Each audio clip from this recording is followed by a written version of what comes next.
और आज हम अपनी इस मुहिम में बात करेंगे ई वे बिल पर। जी हां, हाल ही में इससे जुड़े नियमों में फिर से बदलाव किया गया। ट्रांसपोर्टर्स और लॉजिस्टिक्स कंपनियों का कहना है कि नए साल के शुरू में हुआ बदलाव उनकी परेशानियां बढ़ा रहा है।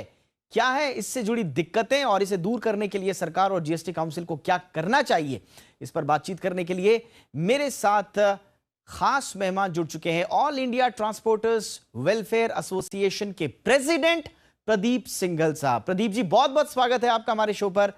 ई वे बिल को लेकर अभी आप लोगों के सामने प्रदीप जी क्या परेशानियां सामने आ रही हैं और सरकार की तरफ से इन परेशानियों को लेकर क्या आश्वासन आप लोगों को मिला है? देखिए, ई वे बिल एक बहुत ही रेट्रोग्रेसिव स्टेप है। कहीं भी पूरे वर्ल्ड के अंदर में इस तरह की कोई प्रैक्टिस नहीं है कि कोई भी अगर माल जाने लग रहा है तो वो फाइल करना पड़ता है कि माल कब चला, कब पहुंचा। और सबसे बड़ी बात यह है कि पहले हमारे को टाइम समय मिलता था 1 जनवरी से पहले कि 100 किलोमीटर प्रतिदिन के हिसाब से कैलकुलेशन होती थी कि दिल्ली से बॉम्बे अगर 1500 किलोमीटर है तो 15 दिन मिलते थे जब वैलिड रहता था ई वे बिल। अब वो घटा के 1 जनवरी से उसको 200 किलोमीटर प्रतिदिन की रफ्तार कर दी गई है, जिसका मतलब 7.5 दिन मिलेंगे। अगर फुल ट्रक लोड है और माल जाने लग रहा है एक जगह से दूसरी जगह पे, तो शायद ये चीजें पॉसिबल हों। लेकिन जब पार्ट लोड होता है, कंसोलिडेशन होती है, लोड शेयरिंग होती है, आपकी डिलीवरीज जो होती हैं वो समय पे ना होके अगर कंसाइनी चाहता है तो थोड़े दिनों के बाद होती है, पार्ट डिलीवरीज होती हैं, तो ये संभव नहीं होता कि टैक्स लॉज हमारे बिजनेस के ऑपरेशन को डिफाइन करें। ये भी कहीं पर पूरे विश्व में नहीं होता कि टैक्स लॉज ये बताएं कि हम कैसे बिजनेस करना चाहते हैं। बिजनेस का ऑपरेशंस जो है और बिजनेस की जो रिक्वायरमेंट है, वो जो सिस्टम्स है वो मेरे और मेरे क्लाइंट के बीच में तय होते हैं और वही रहने चाहिए। तो इसके कारण क्या हो रहा है कि बहुत सारी गाड़ियों के ई वे बिल फेल हो रहे हैं। थोड़ा सा कोई एरर होता है तो ई वे बिल फेल हो जाता है। और ई वे बिल फेल होने का मतलब ये नहीं कि कोई एरर हो गया तो आपका कोई चालान हो गया, थोड़ी बहुत पेनल्टी लगा दी, बल्कि जो टैक्स है उसके बराबर, मतलब उससे दुगना हमारे से एक पेनल्टी वसूल की जाती है।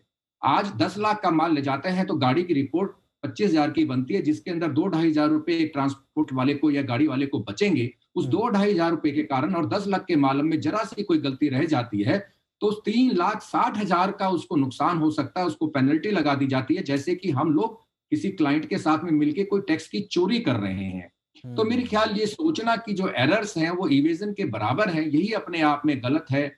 और इसी बारे में हम सरकार से लगातार कोशिश कर रहे हैं। 26 तारीख को एक सांकेतिक हमने भारत बंद का भी आयोजन किया है जी, और गवर्नमेंट से रिक्वेस्ट ये कर रहे हैं कि किसी तरह से इस मामले को सुलझाया जाए। यानी कि आप कह रहे हैं उतनी कमाई नहीं होती है जितना आपको जुर्माना भरना पड़ जा सकता है। ये एक बड़ा इशू है। ई वे बिल से पहले प्रदीप जी व्यवस्था कैसे काम करती थी और 3 साल में क्या रेवेन्यू कलेक्शन पर कोई फर्क पड़ा है? देखिए, ये सबसे बड़ी इंटरेस्टिंग बात है जो आपने पूछी और ये समझना भी पड़ेगा। अभी तक हमारे पास कोई ऐसा डाटा नहीं है कि जिन स्टेट्स के अंदर में पहले इस तरह का कोई सिस्टम नहीं था, ई वे बिल कह लो या ट्रांजिट पैस कह लो, पहले कुछ जगह बहती हुआ करती थी, तो जिन स्टेट्स के अंदर में ये पहले नहीं था, अगर उनमें अब ये आ गया है तो क्या उनका रेवेन्यू बढ़ गया है? महाराष्ट्र के अंदर में जो सबसे पहले सबसे ज्यादा रेवेन्यू देता था हमें वैट के अंदर में, वही उसका रेवेन्यू आज भी सबसे ज्यादा है। और वो किसी तरह से ऐसा नहीं हुआ है कि ये ई वे बिल लगने के बाद जो रेवेन्यू पहले था उससे किसी भी स्टेट का ज्यादा बढ़ गया। अच्छा। तो ये कोई ऐसा स्टेप नहीं है जिससे कि टैक्स इवेजन बहुत ज्यादा रुक गया हो। टैक्स इवेजन रोकने के और भी बहुत इंटेलिजेंस के तरीके हैं और मुझे लगता है कि इवेडर्स को नहीं पकड़ जाने की विफलता के अंदर में टैक्स अधिकारी प्रोसीजरल लैब्स के अंदर में अपने टारगेट्स पूरे कर रहे हैं। बहुत बहुत शुक्रिया प्रदीप जी इस तमाम जानकारी के लिए। और जो आपकी चिंता है वो सरकार तक पहुंचे, जीएसटी काउंसिल तक पहुंचे, ऐसी हम उम्मीद करते हैं। बहुत बहुत शुक्रिया आज हमारे साथ जुड़ने के लिए।